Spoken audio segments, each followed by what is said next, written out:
다니엘의 기도가 우리의 기도가 되기를 원하는 마음으로 우리가 새벽을 깨웁니다. 기도하는 다니엘에게 하나님이 찾아오셔서 말씀하시고 응답하시는 그러한 말씀을 오늘 이 새벽 우리가 함께 나누기를 원합니다. 22절 말씀에 보게 되면 내게 가르치며 내게 말하여 이르되라고 말씀하여 주고 계십니다. 기도하는 다니엘을 하나님께서 가르쳐 주고 계십니다. 우리가 누가복음 11장에 있는 말씀에 보게 되면 기도하는 예수님의 모습이 기록되어 있습니다.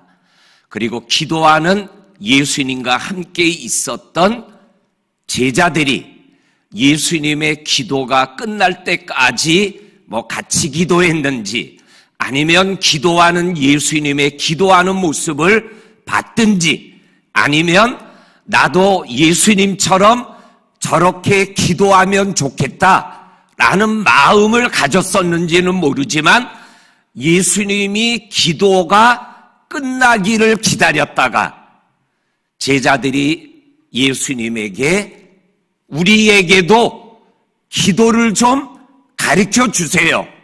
이렇게 기도를 가르쳐 달라고 예수님에게 부탁하는 그러한 말씀이 누가복음 11장에 나옵니다.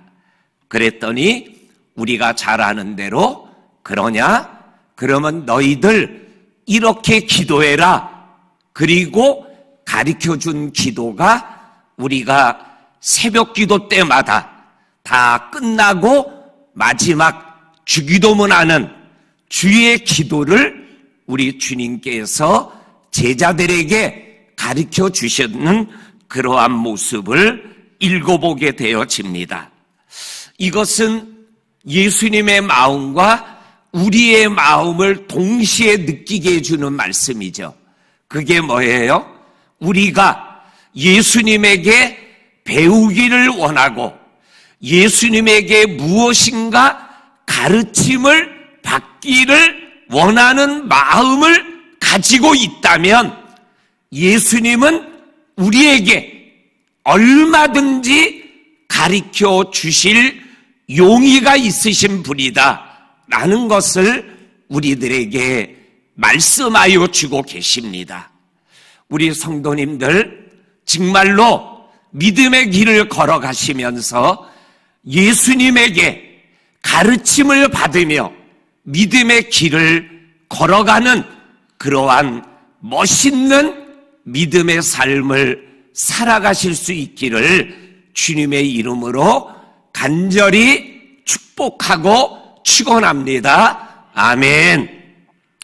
겸손하게 예수님에게 배우기를 원하면 얼마든지 우리가 예수님에게 배우며 믿음의 길을 걸어갈 수 있는 내 모습을 발견하게 되고 감사하며 믿음의 삶을 살아가게 되어질 줄로 믿습니다.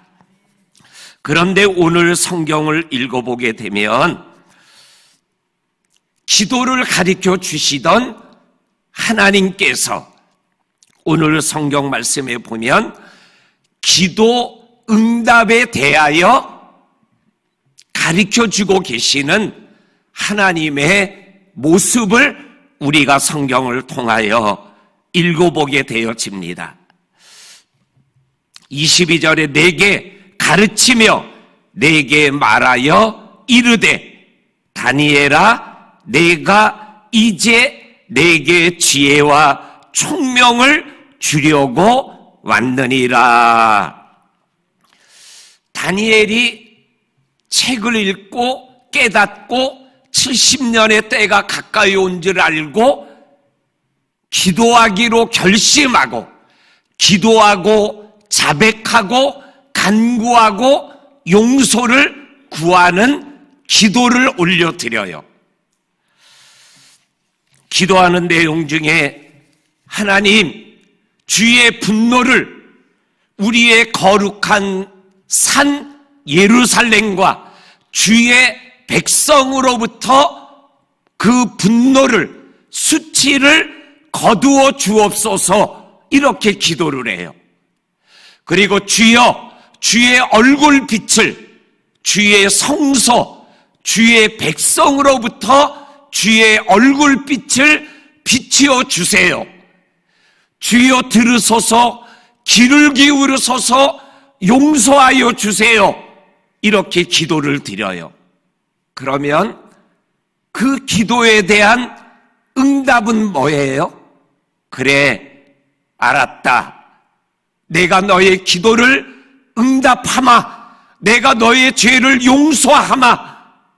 이게 기도에 대한 응답이잖아요.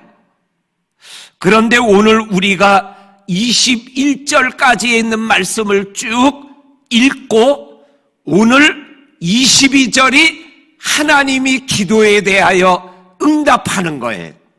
그런데 그마 용서하마, 이게 아니라 내가 지혜와 총명을 주려고 왔노라. 이게 그렇게 간절히 기도하는 다니엘의 기도에 대한 하나님의 응답이에요. 나는 어떻게 생각하면 다니엘의 입장에서는, 아니, 나는 이렇게 기도했는데 밑도 끝도 없이 내게 지혜와 은총을 준다라는 말이 무슨 말이야? 라는 생각을 다니엘이 했을지도 몰라요.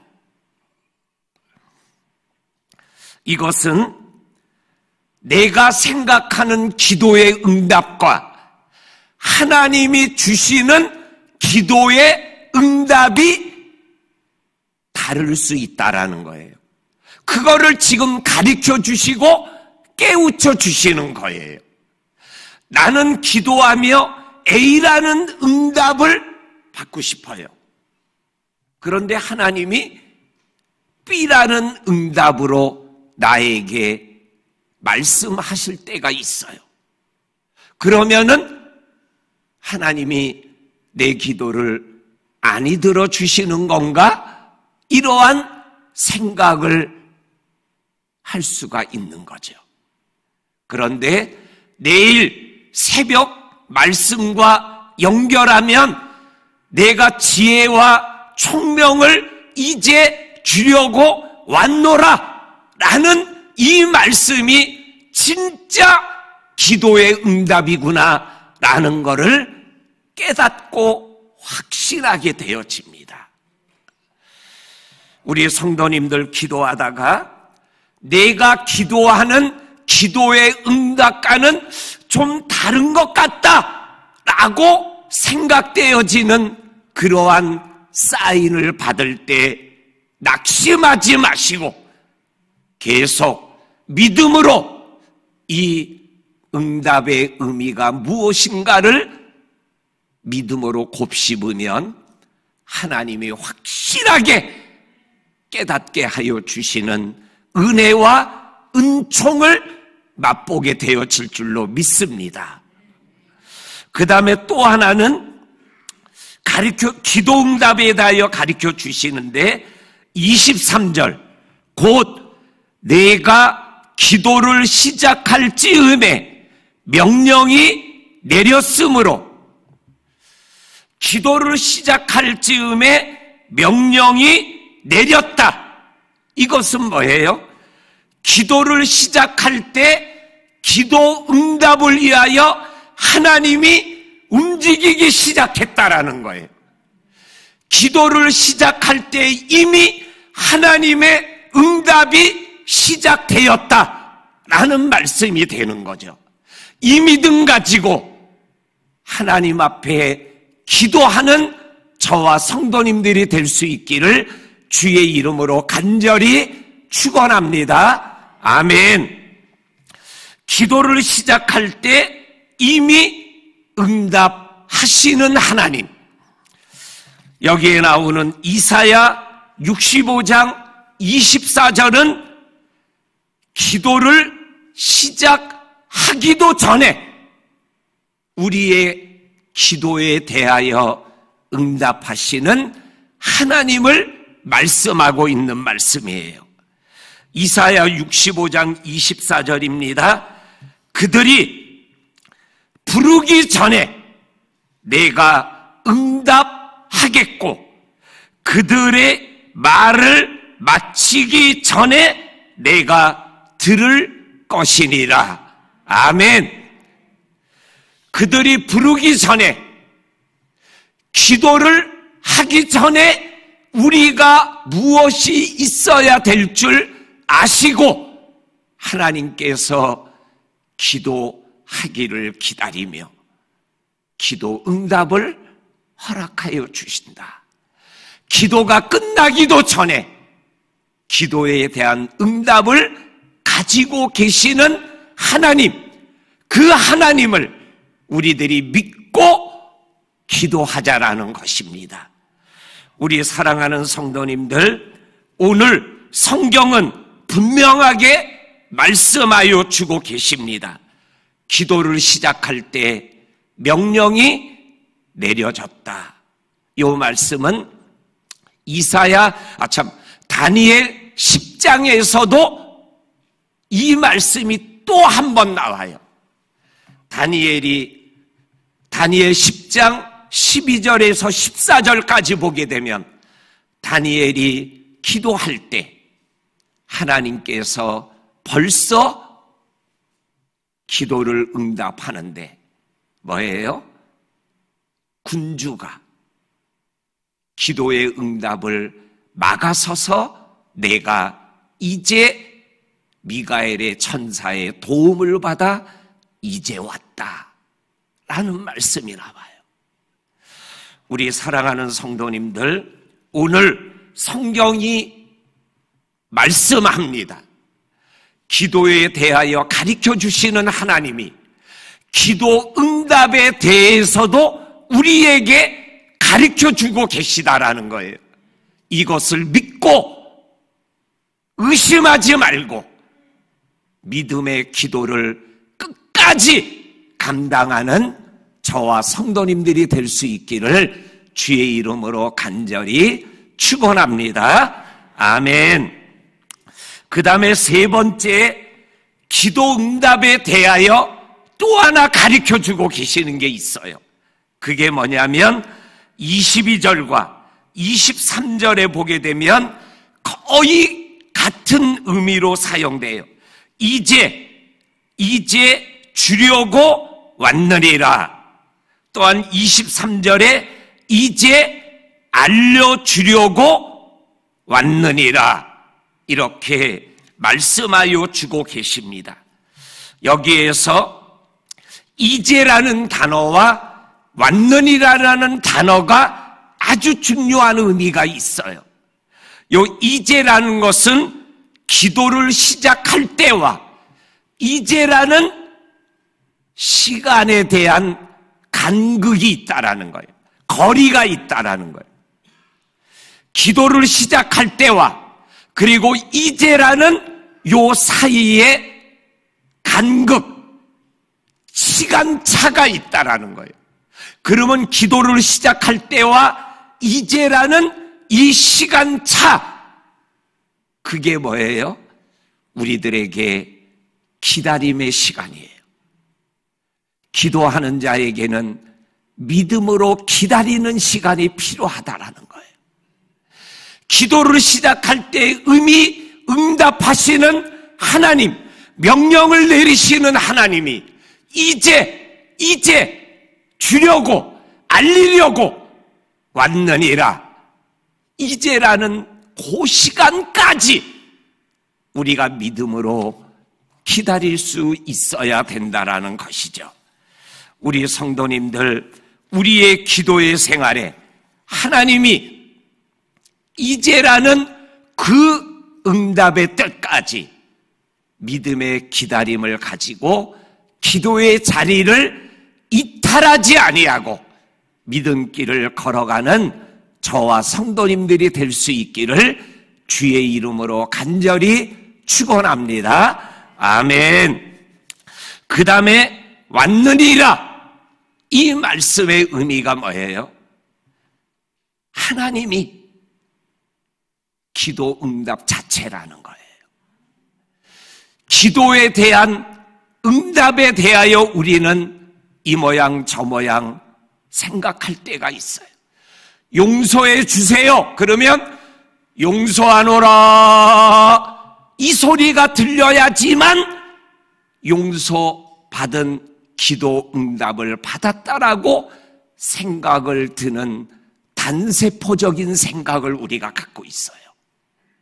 그런데 오늘 기도를 시작할 때 명령이 내려지고 이제 알리러 왔느니라. 하나님 자체가 우리 기도의 응답이라는 것, 그것을 우리들이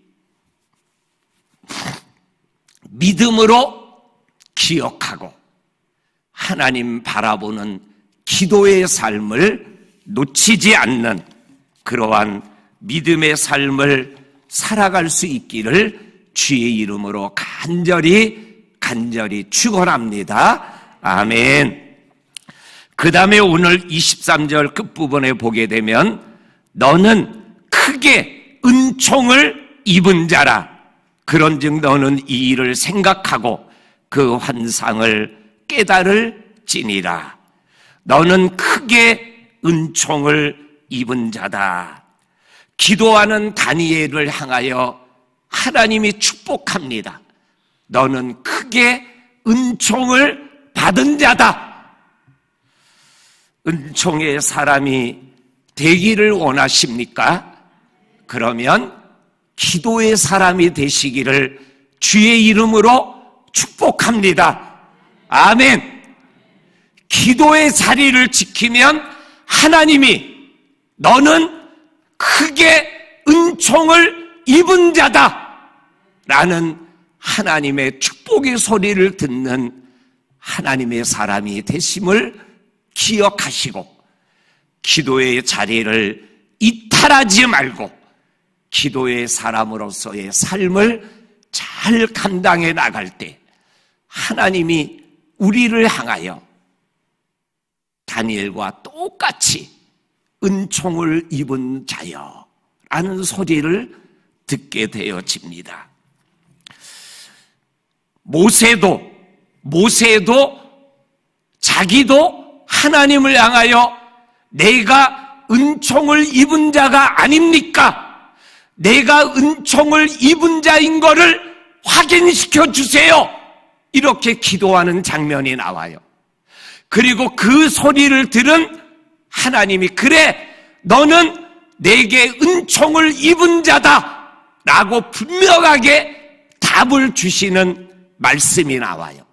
그게 출애굽기 33장 12절에서 19절까지 보게 되면 하나님과 모세가 은총이라는 단어를 가지고 기도하며 대화하는 장면이 쭉 나와요. 금송아지 사건 때문에 하나님이 이스라엘 백성을 멸하고 모세를 큰 민족 세우겠다 그러니까 모세가 거절을 해요. 그리고 33장에서 하나님이 모세를 향하여 가나안으로 올라가라.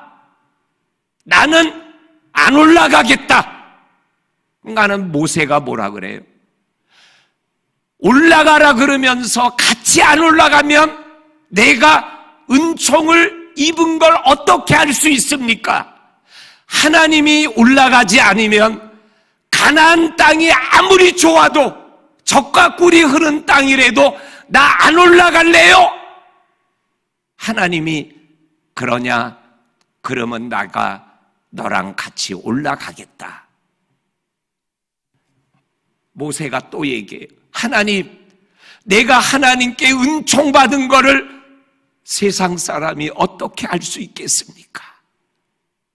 그때 하나님이 아주 담백하게 말씀하셔요.